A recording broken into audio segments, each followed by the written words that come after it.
हाँ जी, नमस्कार दोस्तों। मैं आपका शमिंदर रंधावा आज फिर अपनी तीसरी वीडियो लेके हाज़िर हूँ, जिसका टॉपिक था ब्रह्मचर्य। मेरे चैनल का नाम है धर्म की रक्षा। पिछली 2 मैं जो वीडियो बना चुका हूँ, उसमें मैंने पहली वीडियो में ध ब्रह्मचर्य का इंट्रो दिया था, सेकंड में बताया था कि ब्रह्मचर्य कितने प्रकार के होते हैं, जो ब्रह्मचारी होते हैं, वो कैसे होते हैं पुरुष मतलब कई लोगों को ये मतलब होता है कि गृहस्थी वाले जो इंसान होते हैं या स्त्रियाँ होती हैं, वो ब्रह्मचर्य का पालन नहीं कर सकती। लेकिन ऐसा कुछ नहीं है, आप मेरी पिछली वीडियो देखो। कमेंट सेक्शन में आपको मेरा डिस्क्रिप्शन मिल जाएगा उस वीडियो का। तो मेरी आज की जो वीडियो है उसमें मैं आपको बताऊंगा कि ब्रह्मचर्य पुरुष के लक्षण क्या होते हैं, उसके सिंबल्स, कि आपको कैसे पता लगेगा कि ये पुरुष ब्रह्मचारी ब्रह्मचारी है। तो सबसे पहले तो आपको जानना पड़ेगा कि ब्रह्मचारी जो पुरुष होता है ना, मतलब जो ब्रह्मचर्य का पालन करते हैं जो पुरुष, वो बड़े शांत रहते हैं। उसके मैं कोई आपको 5 से 6 सिंबल बताऊंगा, जो मतलब टोटल आज मेरी जो वीडियो रहेगी वो बड़े मतलब 6 सिंबल्स में आपको पता लग जाएगा कि वो पुरुष जो है वो ब्रह्मचारी है, ब्रह्मचर्य है। सबसे पहला जो उसका सिंबल होता है, ब्रह्मचारी पुरुष के चेहरे के ऊपर तेज बहुत होता है। वो बड़ा तेजमान पुरुष होता है, बड़ा सुंदर होता है। उस पुरुष के अंदर से ना एक अलग ही पॉजिटिविटी आती है।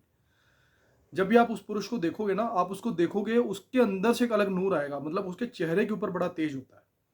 उसका चेहरा बड़ा चमकता है। एक मतलब एक इंसान सुंदर होना और एक ब्रह्मचर्य से जो तेजवान पुरुष होता है ना, जो मतलब ब्रह्मचर्य से जो बंदा अग्रसर होके ब्रह्मचर्य के रास्ते में जो अपने आप को तेजमान मतलब कि तेजी जो अपने अंदर जो तेज पैदा करता है, उसका तेज अलग ही दिखता है। एक सुंदर पुरुष जो होता है वो अलग होगा, वो उसकी नेचुरल सुंदरता होगी। लेकिन ये देखा गया है कि जो ब्रह्मचर्य का लोग पालन करते हैं, चाहे उनका रंग सांवला है, लेकिन वो पुरुषों के अंदर बड़ी उनके चेहरे के ऊपर ही ऐसा तेज आ जाएगा। सांवले रंग के इंसान के अंदर भी अगर वो ब्रह्मचारी है ना, ये इसका ये मतलब नहीं है कि जो इंसान करूप है या जो मतलब दिखने में अच्छा नहीं है, अगर वो ब्रह्मचारी हो जाएगा तो वो सुंदर नहीं दिखेगा। ये आपका आप लोगों का वहम है। कई लोग कहते हैं, कई अब इसमें क्या होता है कि ब्रह्मचर्य के ऊपर तो कल को सवाल भी उठ सकते हैं कि बोलेंगे कि ये तो कोई अंग्रेज है जी। कोई इंसान बोल देगा ये तो अंग्रेज है जी, ये तो कोई मतलब ये तो वैसे भी इतने हैंडसम होते हैं, या फिर कह रहे हो कि ग्रीक्स के कोई जो बंदे होते हैं उधर के अपना इसराइल के लोग होते हैं, कि वो कौन सा ब्रह्मचर्य पालन करते हैं, उनका वो भी तो सुंदर है, वो उनके जेनेटिक्स हैं। वो ईश्वर की बनाई हुई अलग संस्कृति है, उसके उनके कुछ ईश्वर के कुछ अलग फंड हैं, मतलब उसके जो ईश्वर का अकाल पुरख जिसको हम बोलते हैं वाहिगुरु, या फिर राम बोलते हैं या अल्लाह बोलते हैं, या फिर अपना ईसाइयों में जीसस बोलते हैं, उसके अलग प्रतिबिंब है। मतलब एक निराकार जो ईश्वर का स्वरूप है ना, उसमें से एक अलग कला प्रकट हुई, अलग तरह की संस्कृति बनाई ईश्वर में, और ईसा मसीह ने उस ईश्वर के रूप में वहाँ जन्म ले लिया। ठीक है। वहाँ के एनवायरनमेंट के अकॉर्डिंगली वहाँ के लोग सुंदर हो गए मतलब। तो इंडियंस में ये होता है, कई लोग कहते हैं कि यार ये तो बंदा ऐसा है। पहली बात ये होगा कि जो इंसान ऐसा नहीं है, कि ये मैं इसीलिए ये कह रहा हूँ कि मैं फिर कहता हूँ कि प्रकृति कभी भेदभाव नहीं करती इन चीज़ों के अंदर। प्रकृति कभी भी भेदभाव नहीं करेगी इन चीज़ों के अंदर। क्योंकि कई कई लोग, कई लड़के होते हैं या कई लड़कियां होती हैं कि हम लोग सुंदर नहीं है, या फिर लड़के सोचते हैं कि पुरुष कई भी सोचते हैं कि हम सुंदर नहीं है, हमारे ऊपर कौन सा तेज ऐसा आएगा। ऐसा कुछ नहीं है। आप एक बार ब्रह्मचर्य का पालन करके देखो। मैं ये वीडियो तो आपको बताऊंगा, इसमें 7 सिंबल बताऊंगा, 6 या 7 सिंबल बताऊंगा कि ब्रह्मचर्य आदमी दिखते कैसे हैं, उनके अंदर कौन सी ऐसी नोटिफिकेशन होती है या कौन सी ऐसी खासियत होती है कि आपको वो पता लग जाएगा कि वो इंसान ब्रह्मचारी है। सबसे पहले ब्रह्मचारी पुरुष के चेहरे के ऊपर बड़ा तेज होता है, बहुत ज्यादा, उसका चेहरा बड़ा चमकता है, वो अलग ही दिखता है। उसके पास से कोई भी इंसान अगर निकलेगा ना, तो एक अलग सी उसके अंदर से ना अलग सी महक आएगी। महक का मतलब है कि एक अलग सी पॉजिटिविटी उसके अंदर से रेस आएंगी, जो मतलब जो पॉजिटिव रेज होती हैं, या कह लो कि देवी शक्तियों का जो प्रताप होता है उसके चेहरे पे या उसके शरीर के अंदर से, या अंदरूनी ज्ञान तो उसके अंदर होता ही है। पहला ये सिंबल है तेज वाला। दूसरा सिंबल उसके अंदर ये होता है कि वो पुरुष ना बड़ा डिसिप्लिन वाला होता है, बड़ा चीज़ों को लेके ना बड़ा वो डिसिप्लिनरिटी यूज़ करता है हर चीज़ को लेके। सुबह भोर के, जब सुबह अमृत का वेला होता है 4 बजे, वो सुबह 4 बजे उठेगा, या हाँ सारे काम अपने टाइम मैनेजमेंट का बड़ा पक्का होता है वो इंसान। क्योंकि ब्रह्मचर्य को पालन करने के लिए बंदे को टाइम मैनेजमेंट का पक्का होना बड़ा जरूरी है, क्योंकि हर चीज़ अगर वो टाइमली अगर उसको डिवाइडेशन नहीं करेगा ना, तो उसका जो माइंड है वो फ्री होगा। तो फ्री माइंड में ऑटोमेटिकली वो चीज़ें, गलत चीज़ें उसके माइंड में आएंगी जो उसको कामुक्त बनाएंगी, कि काम वासना की तरफ वो उद्रुक होता है। तो ब्रह्मचर्य टूटता ही तब है जब अपना इंसान कामुक्त होकर अपना वीर्य का नाश कर देता है। आजकल के लोगों के अंदर 99% जो पुरुष होते हैं दिन में यही सोचते रहते हैं सारा दिन। इसमें बुरा मानने वाली बात नहीं है, ये मतलब स्थिति हर किसी की है कि 99% लोग जो है वो काम के बारे में सोचते हैं, सेक्स के बारे में, पुरुष। तो आपको हमको इस चीज़ों से निकलना है। दूसरा मैंने आपको बताया है कि वो बड़ा डिसिप्लिन वाला इंसान होता है, जैसे उसने हर चीज़ को बांध रखा होता है टाइम के अकॉर्डिंगली, अपने माइंड को फ्री नहीं रहने देता। तीसरा उसके अंदर जो लक्षण पाया जाता है, वो ना अंदर से बड़ा विनम्र होता है, बड़ा कूल होता है वो इंसान। उसके पास अगर आप जाओगे ना तो बात करोगे, तो आपको आप वो अगर वो बोलेगा कुछ, आपसे कोई बात करना चाहेगा ना, वो किसी भी चीज़ को लेके, किसी भी टॉपिक को लेके, अगर वो कोई किसी उसने बात चला दी कोई भी, तो उस टॉपिक के प्रति ना वो बड़ा गहराई में चला जाएगा चीज़ों को लेके। क्योंकि उसके अंदर उसका जो ज्ञान होता है वो अंतर्मुखी ज्ञान होता है, मतलब जो ज्ञान अंदर से प्रकट होता है। मैंने आपको पहले बताया था कि अंतर्मुखी ज्ञानी और बाहरमुखी ज्ञानी दो तरह के ज्ञानी होते हैं। एक अंतर्मुखी होते हैं, बाहरमुखी होते हैं जो बाहर की चीज़ों को देख के चीज़ों का मिलापन करते हैं और बताते हैं लोगों को, वो भी अच्छा है। लेकिन बाहरमुखी ज्ञानी का ये जो एक लक्षण होता है, मतलब उसको बाहरमुखी से अंतर्मुखी ज्ञानी बनना है। मिस्टर सफदरदीप बैनर्जी जो श्री कृष्णा में जिन्होंने रामानंद सागर की श्री कृष्णा में रोल किया था भगवान श्री कृष्ण का, जो आजकल लाइट हाउस नाम का मेडिटेशन हाउस चलाते हैं वहाँ पर केदार, वहाँ अपना ऋषिकेश में। तो वो उन्होंने एक बार मन की मैंने वीडियो देखी थी, वो कहते थे कि ज्ञानी असल में जो होते हैं जिनके अंदर से ज्ञान प्रकट हो, वो इंसान असल में ज्ञानी है, वो महापुरुष है। बाहरमुखी से हो गई कोई ऐसा इंसान नहीं होता जो बाहरमुखी से ना गुजर के अंतर्मुखी ज्ञानी बने। बाहरमुखी का मतलब है कि किताबें पढ़ना, ये सब जानना, फिर वो अंत में अंतर्मुखी ज्ञानी होता है। ये सबके साथ है। वो कोई चमत्कारी महापुरुष ही होते हैं जो जैसे जन्म लेते हैं, वो कलाओं वाले ईश्वर होते हैं, वो मतलब 10 कलाओं से ऊपर वाले ईश्वर होते हैं सारे वो। जैसे हमारे गुरु गोविंद सिंह जी महाराज, श्री कृष्ण भगवान, श्री रामचंद्र, ये कलाओं के साथ आते हैं सारे लोग। ये जो अवतार होते हैं जो ईश्वर के, स्वयं भगवान अकाल पुरख वाहिगुरु या अल्लाह, राम, जीसस, कुछ भी कह लो, मतलब ये अवतारों की ये श्रेष्ठता होती है कि उनके अंदर कलाएं, 10 कलाएं से ऊपर कलाएं होती है। जो महापुरुष होते हैं उन कलाओं के ऊपर मैं एक वीडियो डालूंगा। अभी फिलहाल जो मेरा मुद्दा चल रहा है वो चल रहा है, सॉरी टॉपिक चल रहा है, वो चल रहा है ब्रह्मचर्य के ऊपर। मैंने आपको 3 लक्षण बताए कि वो बंदे बड़े विनम्र होते हैं, बड़े चीज़ों को बड़ी गहराई से वो सोचते हैं, उसके ऊपर बड़ी गहराई से बात करते हैं। आप उनके पास कहीं बैठना तो आपको पता लग जाएगा कि वो आदमी ब्रह्मचर्य का पालन कर रहा है। वो शादीशुदा भी हो सकता है और कुंवारा भी हो सकता है। जो शादीशुदा होगा वो अपनी पत्नी के प्रति लॉयल होगा, और जो कुंवारा होगा अगर उसकी प्रेमिका है तो वो प्रेमिका के प्रति लॉयल होगा। ऐसा नहीं है कि जो प्रेमी होते हैं, ऐसा कुछ नहीं है। कि मैं फिर कहता हूँ प्रकृति कभी भेदभाव नहीं करती। और जो चौथा उसके ऊपर लक्षण होता है, मतलब ब्रह्मचारी पुरुष के अंदर एक लक्षण चौथा होता है। चौथा लक्षण ये होता है कि वो जो पुरुष है ना, बड़े सत्यवादी होते हैं, ईमानदारी का, उसको उनके अंदर ना बड़ा ईमानदारी का कीड़ा होता है, ऑनेस्ट होते हैं। सत्यवादी का मतलब ये नहीं होता कि हर चीज को वो सत्य बोलते हैं, सच बोलते हैं। वो तो ऐसा मतलब वो तो सत्य बचना हो गया ना। जैसे युधिष्ठिर थे, कहते थे कि युधिष्ठिर का रथ जो था वो लगभग पृथ्वी से इतना ऊपर चलता था। जब भगवान ने उसको बोला कि द्रोणाचार्य के वध के लिए आपको अनजाने में झूठ बोलना पड़ेगा, शंखनाद की, जब शंखनाद हुए, जब कहते थे अश्वत्थामा मारा गया, अश्वत्थामा मारा गया, उन्होंने देख लो अनजाने में, उनको पता था कि ये झूठ है, तो उनका रथ नीचे गिर गया था। कहने का बल्कि फिर धरती से सट गया था उनका रथ, धरती से सट के चलने लगा था।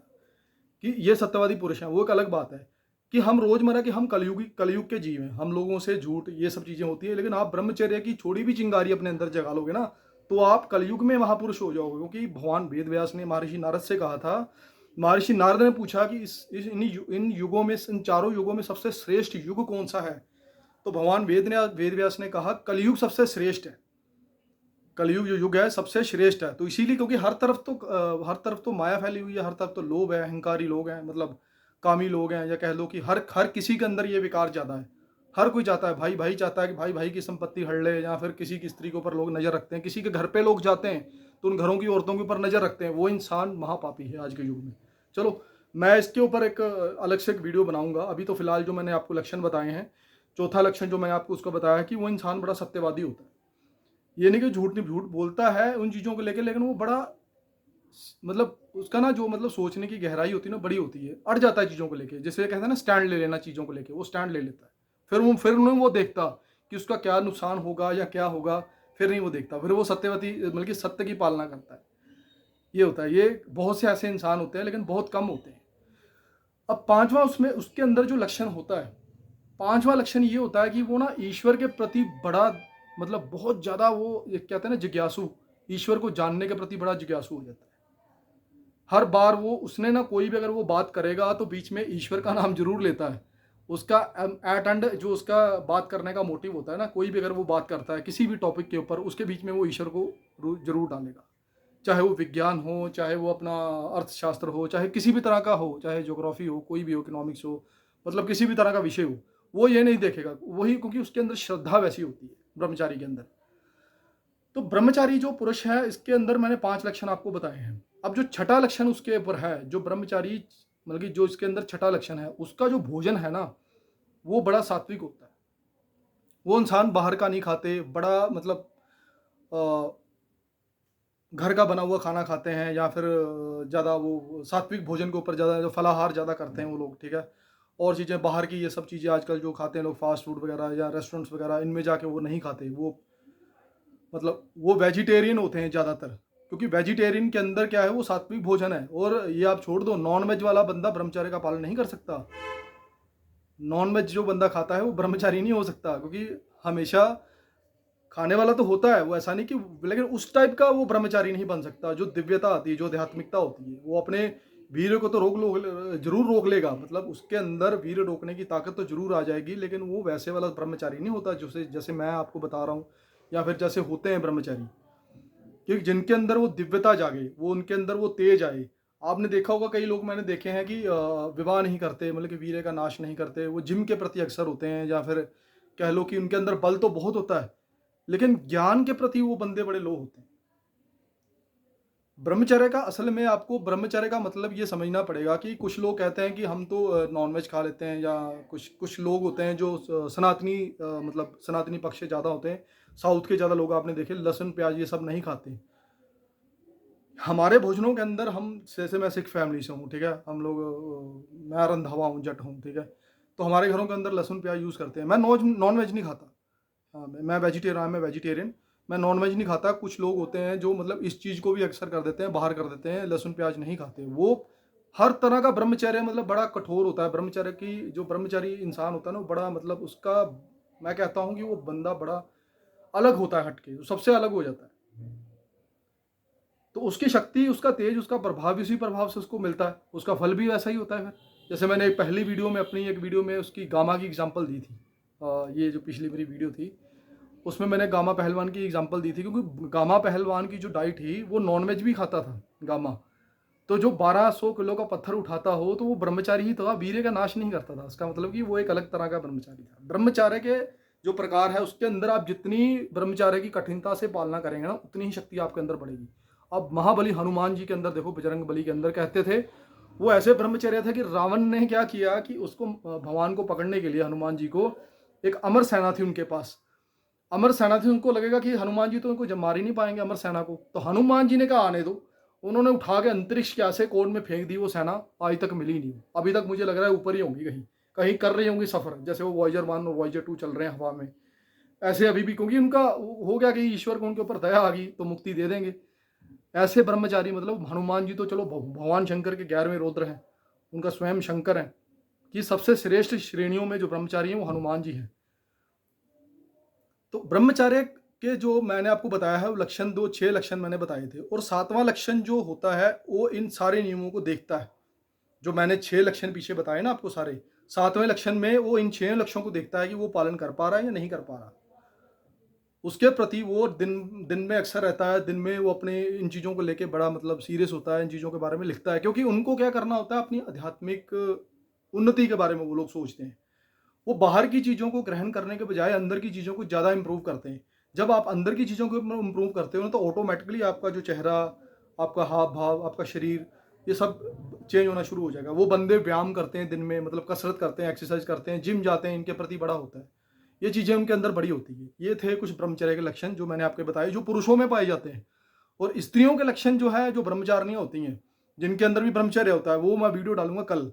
मैं पिछले मतलब लगा लो कि 2 दिन से हर रोज एक वीडियो अपलोड कर रहा हूँ। तो ब्रह्मचर्य क्या है कि मेरा वीडियो बनाने का जो मकसद है, वो बड़ा लंबा है।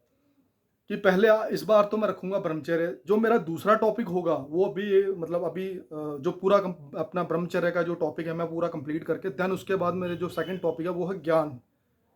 कि ज्ञान क्या होता है, ज्ञान के ऊपर क्या है, ये सारी चीज़ों में आपको जो बताता हूँ, ये अंतर्मुखी ज्ञान से बताता हूँ। अंतर्मुखी होता है जो अंदर से ज्ञान प्रकट होता है, जो मतलब बंदा बाहरमुखी से चीज़ें सीख कर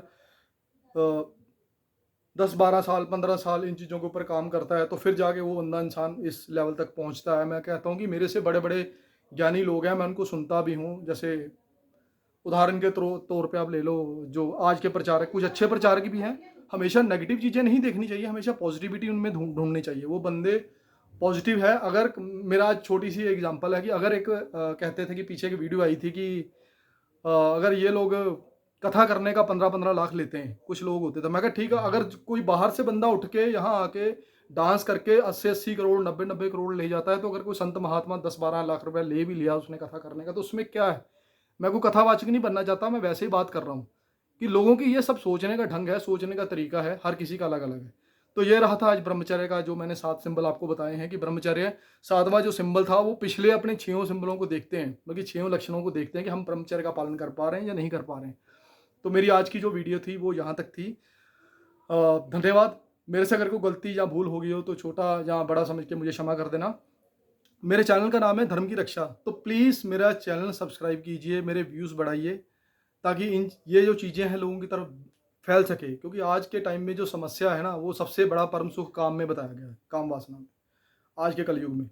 तो लोग जो यंगस्टर हैं, मैं चाहता हूँ कि वो बंदे काम को छोड़ के अगर वो अपनी लंबी और अच्छी लाइफ जीना चाहते हैं, अगर वो ब्रह्मचर्य का पालन नहीं करेंगे, आजकल के लड़के अगर कहें कि आर्टिफिशियल चीज़ों से हम अपना काम चला लें, तो वो ज़्यादा देर के खिलाड़ी नहीं रहेंगे, मतलब खिलाड़ी नहीं रहेंगे।